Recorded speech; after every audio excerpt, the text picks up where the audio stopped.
Hello दोस्तों, नमस्कार। आशा करता हूँ आप लोग अच्छे होंगे, खुश होंगे। जैसे पता है आपको, मेरा नाम विशाल है।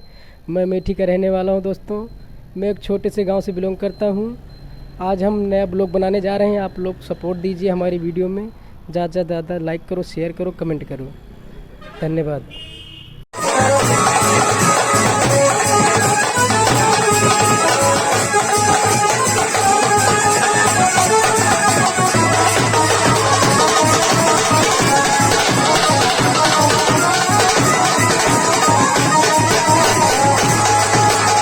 नहीं आ गए भगवती गाड़ू ये हमरे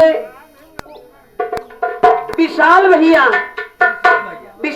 जी की तरफ से 51 रुपए दो छल के कहना कैसे मास्टर जी।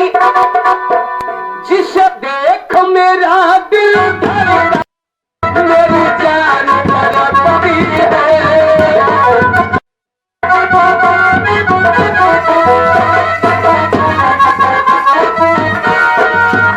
जिसे देख मेरा दिल धड़का, मेरी जान तड़पती है।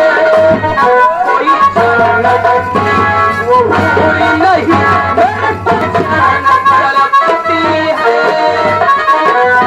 जिसे देख मेरा दिल धड़का, मेरी जान तड़पती है।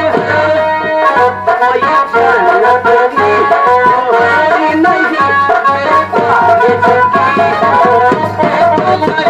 मेरे पास